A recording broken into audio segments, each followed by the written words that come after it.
अभी एक भजन होगा और भजन के साथ साथ सभी भाई बहन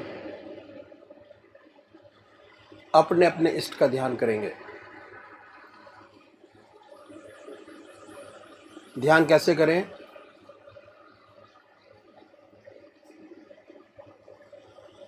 अखिल भारतीय संत मत सत्संग की तरीकत मैं आपके सामने रखता हूं।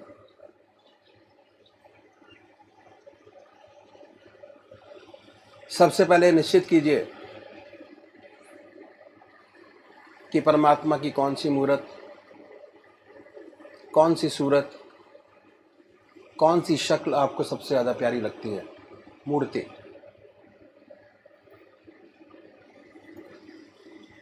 किसी से पूछने की ज़रूरत नहीं, अपनी आत्मा से प्रश्न कीजिए कि भगवान का वो स्वरूप जो आपको सबसे ज़्यादा प्यारा लगता है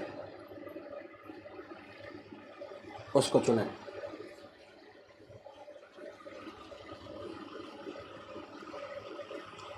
उसके बाद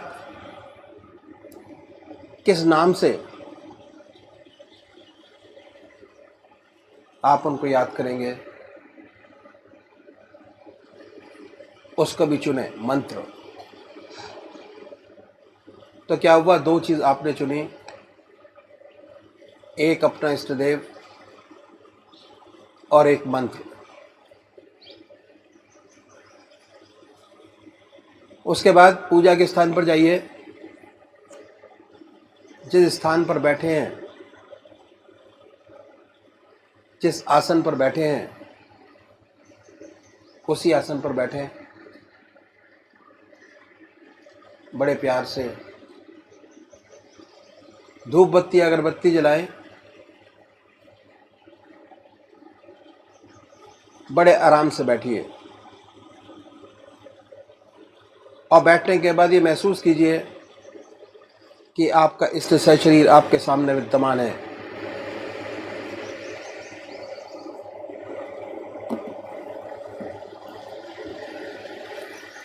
सशरीर भावना से अपने इष्ट को अपने सामने बनाएं।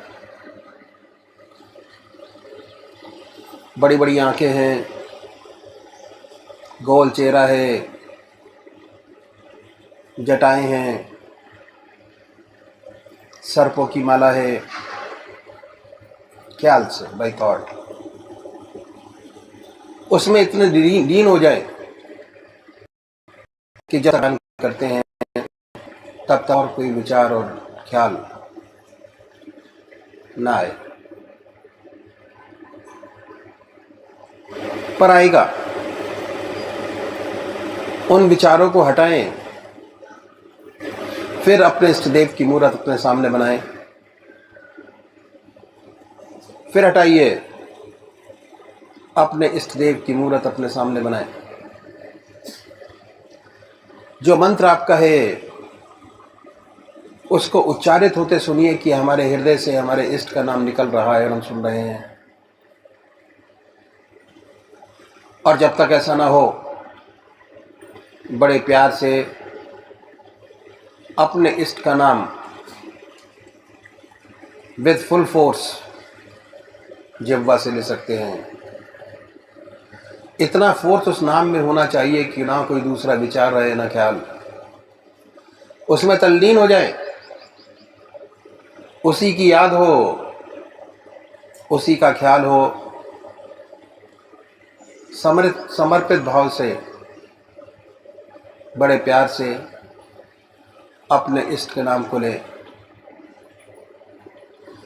आधा घंटा सुबह और आधा घंटा सायंकाल, ये दो समय निश्चित कीजिए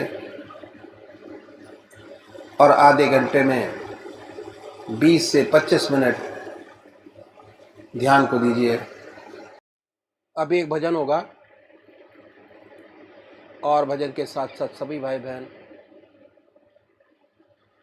अपने अपने इष्ट का ध्यान करेंगे। ध्यान कैसे करें?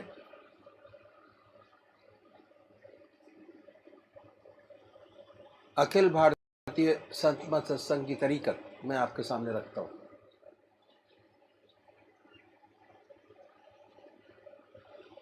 सबसे पहले निश्चित कीजिए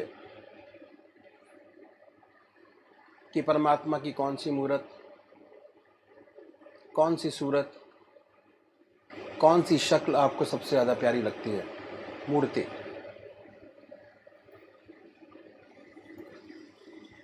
किसी से पूछने की ज़रूरत नहीं, अपनी आत्मा से प्रश्न कीजिए कि भगवान का वो स्वरूप जो आपको सबसे ज़्यादा प्यारा लगता है, उसको चुनें।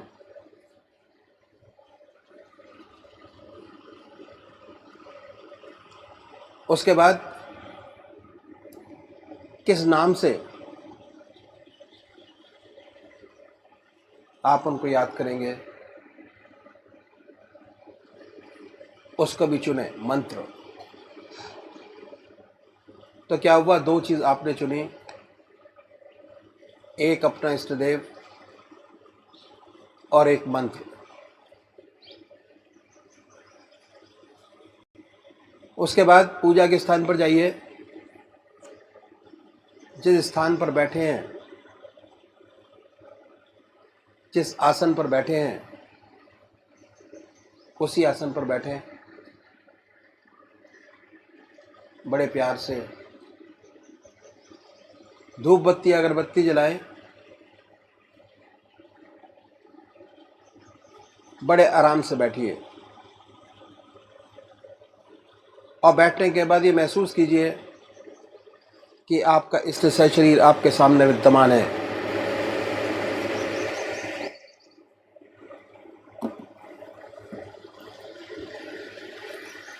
सशरीर भावना से अपने इष्ट को अपने सामने बनाए। बड़ी बड़ी आंखें हैं, गोल चेहरा है, जटाएं हैं, सर्पों की माला है। ख्याल से, बाय थॉट उसमें इतने लीन हो जाए कि जब तक आप ध्यान करते हैं तब तक और कोई विचार और ख्याल ना आए। पर आएगा। उन विचारों को हटाएं, फिर अपने इष्ट देव की मूर्त अपने सामने बनाएं। फिर हटाइए, अपने इष्ट देव की मूर्त अपने सामने बनाएं। जो मंत्र आपका है उसको उच्चारित होते सुनिए कि हमारे हृदय से हमारे इष्ट का नाम निकल रहा है और हम सुन रहे हैं।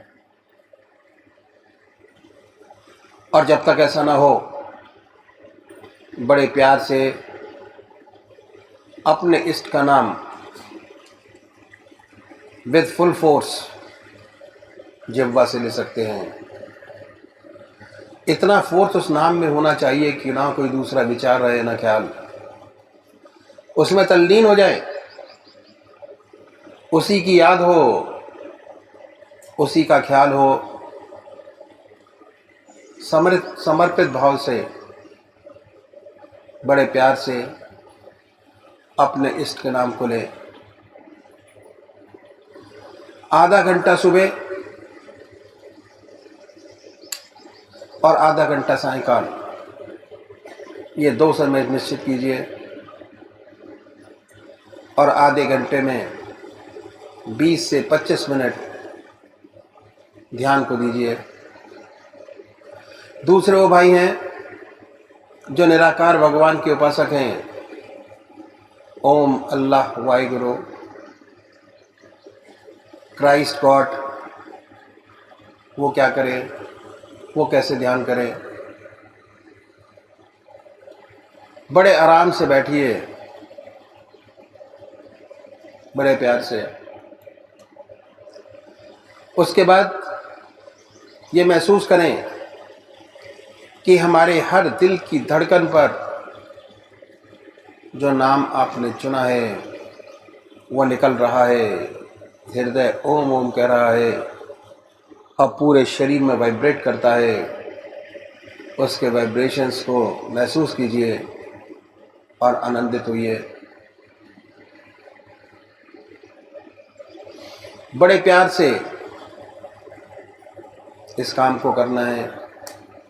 जब भी कोई सांसारिक बात आपके जहन में आए, दिमाग में आए, उन विचारों को हटाएं, फिर अपने इष्ट देव की याद में लगे, फिर हटाइए, अपने इष्ट देव की याद में लगिए। अगर आज ध्यान करते हुए आपके 100 विचार 1 मिनट के अंदर आते हैं, तो निश्चित समझिए अगर ये अभ्यास आप बराबर करते चले जाएंगे तो एक दिन ऐसा आएगा कि कोई विचार आपके आगे नहीं होगा। भगवान श्री कृष्ण ने साधक की दृष्टि से गीता में 4 बात बताई। पहली आहार की शुद्धि, दूसरी विहार की शुद्धि, तीसरा अभ्यास और चौथा वैराग। अभ्यास, अभ्यास पर बहुत भारी जोर है और सारी जिंदगी हम एक चीज़ का अभ्यास करते चले जाते हैं और उसकी परफेक्टनेस पर देखते चले जाते हैं। बड़े प्यार से अगर इस तरीके से अभ्यास करेंगे, बड़ी सुंदर स्थिति होगी।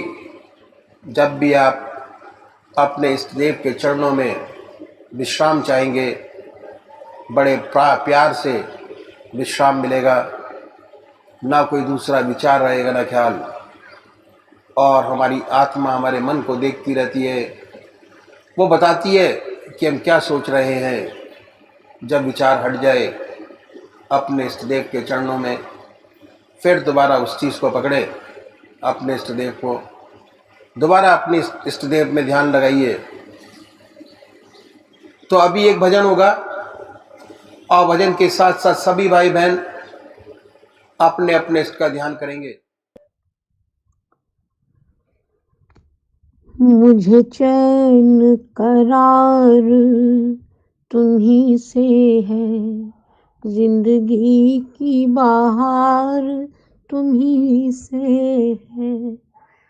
मुझे चैन करार तुम्ही से है, जिंदगी की बहार तुम्ही से है। यूं तो दुनिया में है लाखों हंसी, क्या करूं मुझे प्यार तुम्ही से है। यूं तो दुनिया में है लाखों हंसी, क्या करूं मुझे प्यार तुम्ही से है। मुझे चैन करार तुम्ही से है, जिंदगी की बहार तुम्ही से है। कभी यूं भी आ मेरी आँखों में कि मेरी नजर को खबर ना हो। कभी यूं भी आ मेरी आँख में कि मेरी नजर को खबर ना हो। मुझे एक शब्द तो नवाज दे, फिर उसके बाद सहर ना हो। मुझे एक शब्द तो नवाज दे।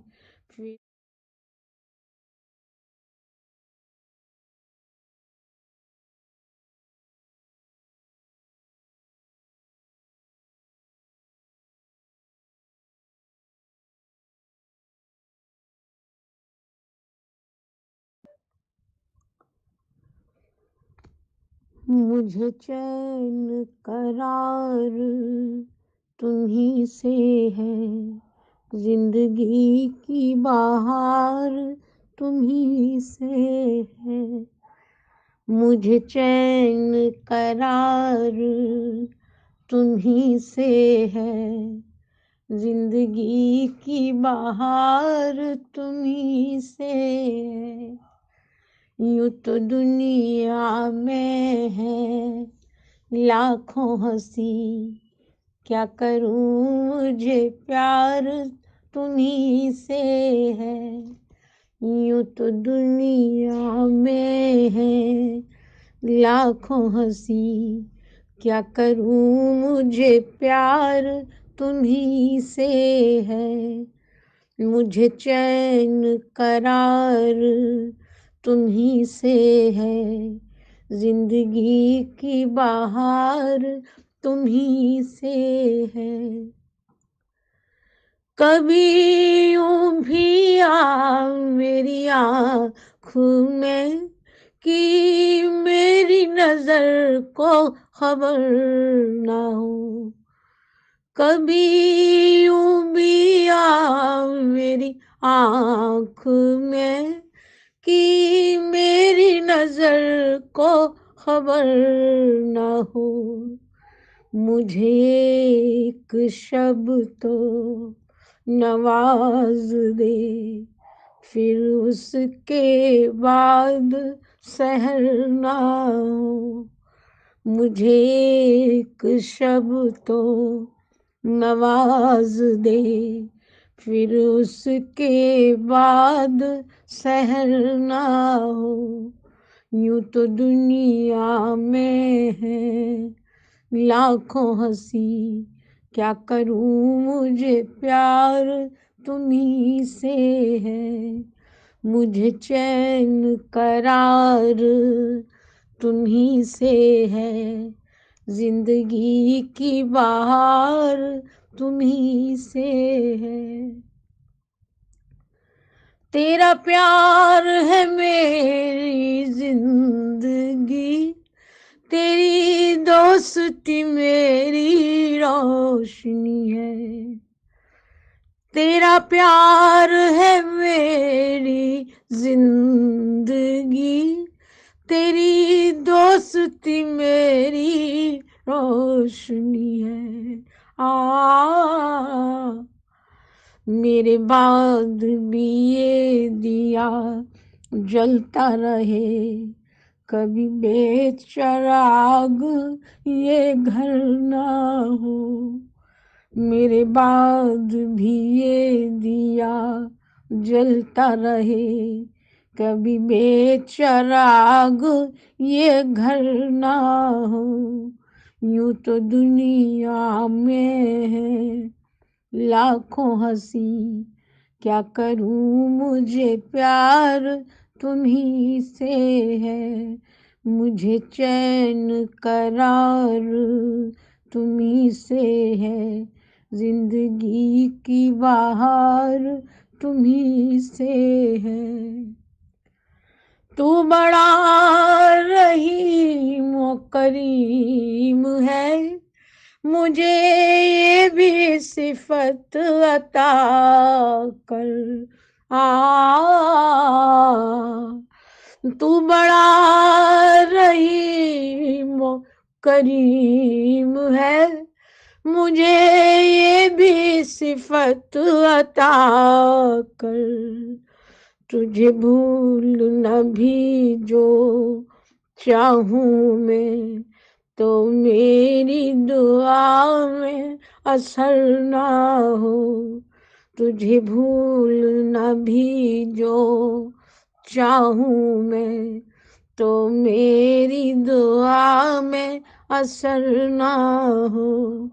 यूं तो दुनिया में है लाखों हंसी, क्या करूं मुझे प्यार तुम्ही से है।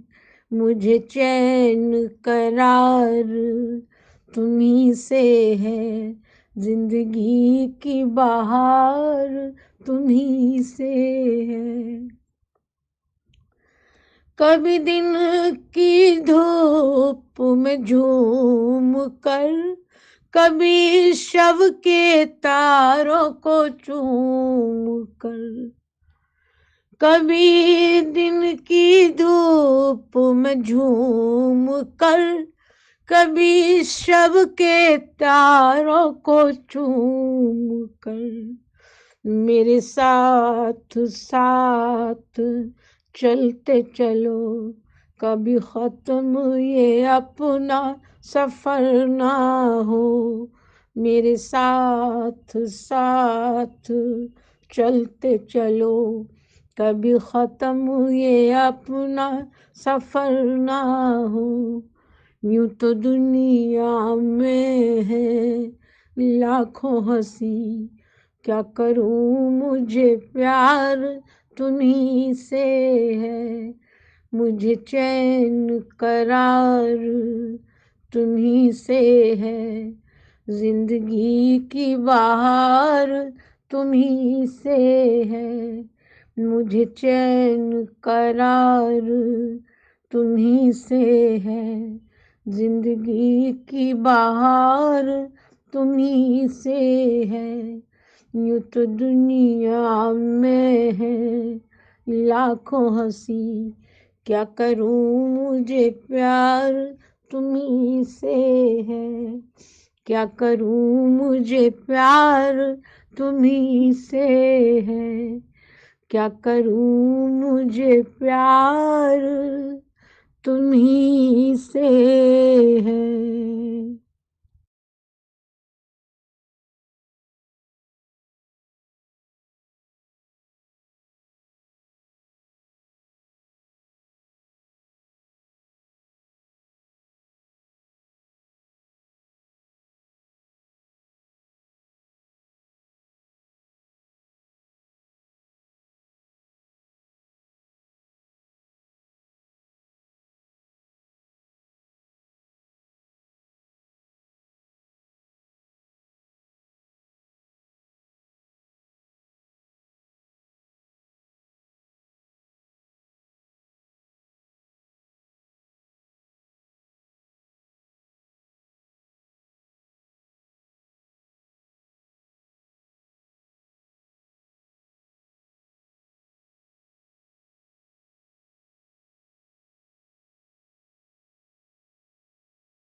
नहीं,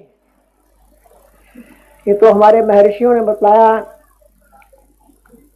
कि मनुष्य जन्म का सबसे बड़ा कर्तव्य यही है कि कम से कम उस प्रभु की हम याद सुबह शाम संध्या बंदना आवश्यक है। चाहे आप गृहस्थी है या सन्यासी है, हर व्यक्ति का, प्राणी मात्र का कम से कम ये फर्ज है, आधा घंटा प्रातःकाल, आधा घंटा सायकाल पूजन अवश्य करें। पूजन, ध्यान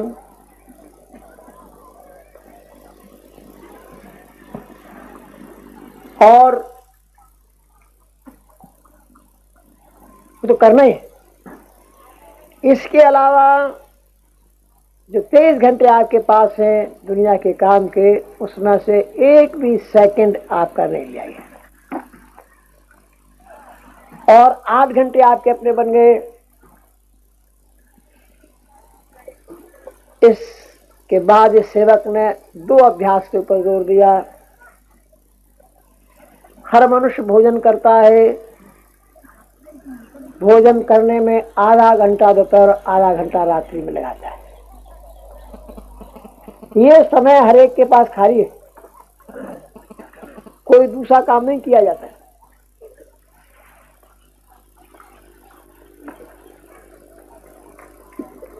और अगर देखा जाए तो संसार की अधिकतर जो कश्मकश है वो इस पेट के लिए, भोजन के लिए है। शायद अगर इंसान के पेट न होता तो दुनिया की शक्ल कुछ और होती। जब भोजन आपके सामने आए, प्रभु के अर्पण कीजिए, हर ग्रास उसकी याद में खाइए, हर चीज उसकी याद में पीजिए।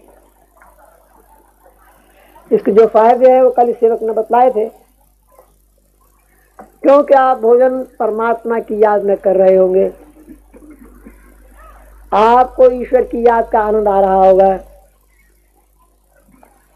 आधा घंटा दोपहर, आधा घंटा रात्रि आपका पूजन का बन गया है।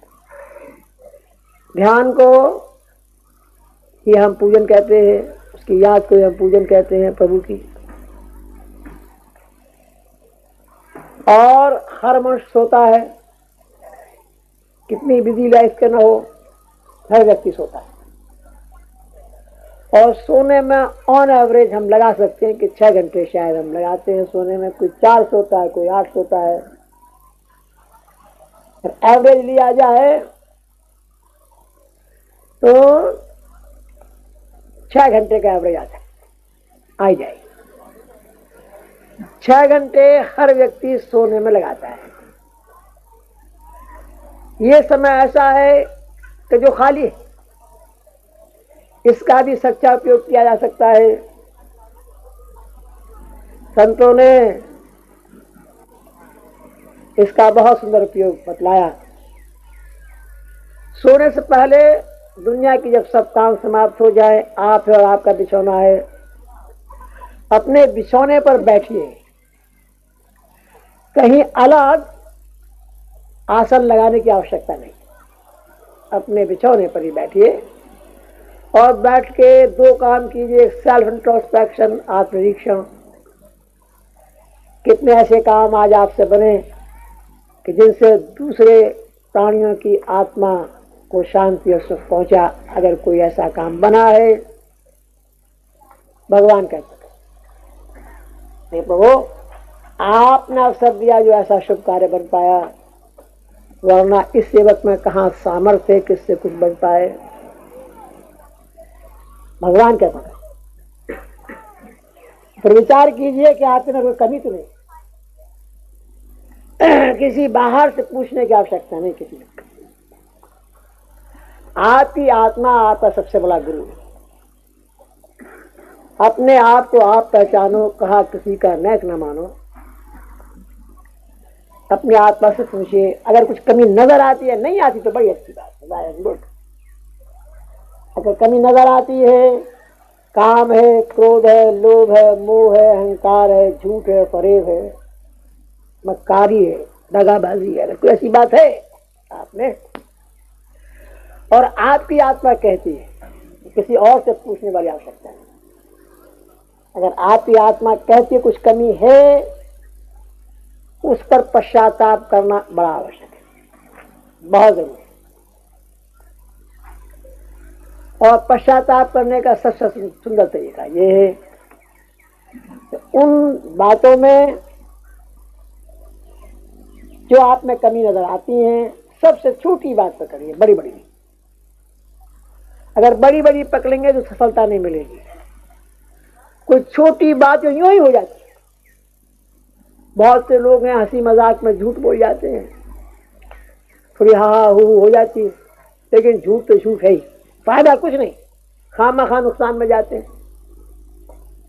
तो ऐसी इसलिए बड़ी छोटी सी मिसाल आपके सामने दी, बहुत छोटी छोटी चीजें पकड़िए। पहले परमात्मा से प्रार्थना कीजिए कि कल से ये छोटा खोटा काम नहीं हो।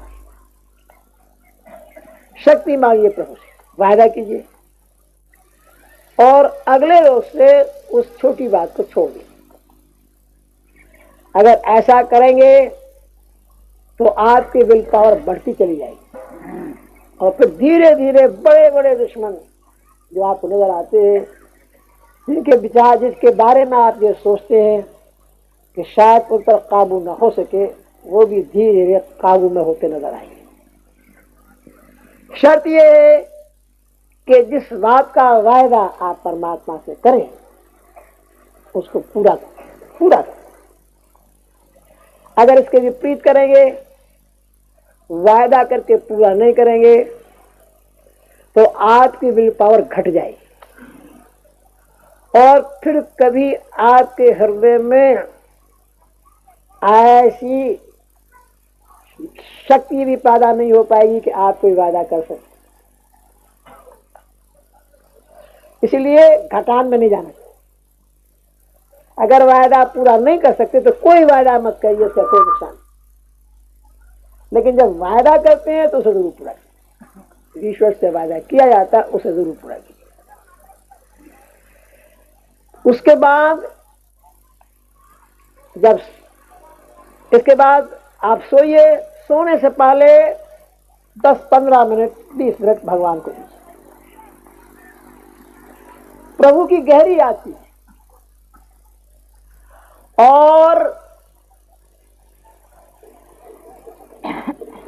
जब याद अच्छी बन जाए, जब ध्यान अच्छा बन जाए, तो उसी ध्यान में सो जाइए।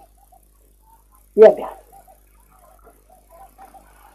अगर यह अभ्यास करेंगे तो इसके विशेष लाभ आपको होंगे कि जिन्हें उटांग पटांग सपने नजर आते हैं, बंद हो जाए इस अभ्यास के बाद।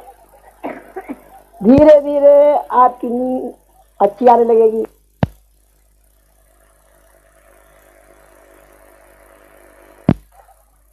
फिर ये अभ्यास और बढ़ेगा, फिर आपके स्वप्न बदल जाए,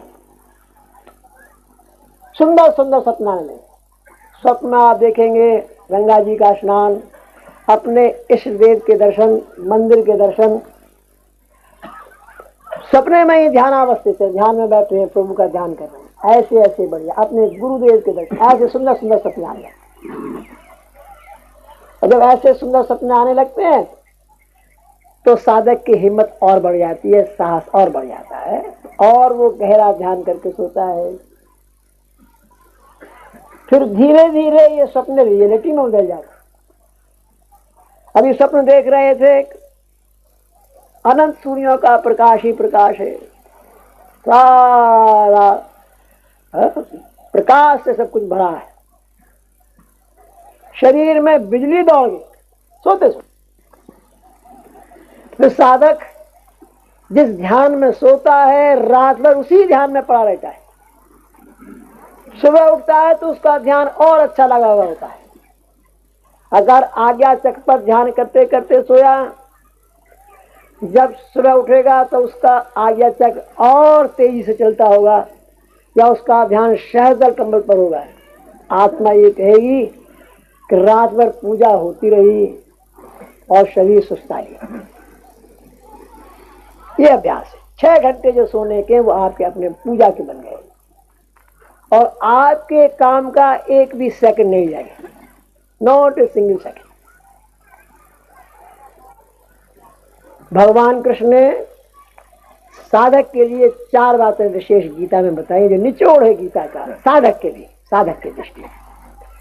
पहला आहार की शुद्धि, जो कल सेवक ने बताई है, कैसे हम आहार करें कि जो हमारी आहार की शुद्धि हो जाए, परमात्मा को अर्पण करके कीजिए, कि क्या विशेष लाभ है, मैंने कल बहुत बताया।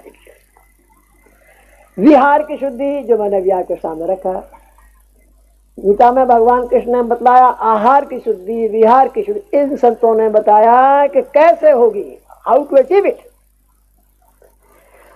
प्रैक्टिकल मार्ग बताया, प्रैक्टिकल तरीका बताया कि अगर आप ऐसे अभ्यास करेंगे तो ये दोनों चीजें आपको प्राप्त हो जाएंगी। इस तरीके दूसरा स्टेप लूंगा, दूसरी सीढ़ी लूंगा। तो जैसा मैंने कल बताया था कि हमारा आदर्श है जीवन मुक्त अवस्था प्राप्त करना इसी जीवन में। और जीवन मुक्त अवस्था प्राप्त हुए प्राणी में 2 विशेष बातें पैदा हो जाती। पहला, 24 घंटे निरंतर उसे प्रभु की याद बनी रहती है, उसका हुजूर, उसकी आगाही बनी रहती है। चलते फिरते, खाते पीते, सोते जागते, संसार का हर व्यवहार करते उसे ईश्वर की निरंतर याद बनी रहती है। दूसरा, अहम निकल जाता है, आई का कंप्लीट एलिमिनेशन, मैं नहीं रहती, सच्ची निष्काम कर्मता प्राप्त हो जाती। ये 2 विशेष बातें पैदा होती। और हमारे सदगुरुओं ने बहुत प्रैक्टिकल रास्ता, तरीका बताया इसको प्राप्त करने का, अचीव करने का। 8 घंटे हमने अपने बनाए। सारे साधन को उन्होंने 3 हिस्सों में बांटा। साधन की पहली सीढ़ी पूरा कर लेने से 8 घंटे आपके अपने हो जाएंगे 24 मिनट। साधन की दूसरी सीढ़ी पूरा कर लेने पर 16 घंटे आपके अपने हो जाएंगे। और साधन की तीसरी सीढ़ी सफलता प्राप्त करने पर 24 घंटे आपके अपने होंगे और सच्ची निष्काम कर्मता आपको प्राप्त हो जाएगी। अब मैं दूसरा स्टेप लूंगा। दूसरा स्टेप 16 घंटे में अपने बनाने हैं। और हम सब गृहस्थी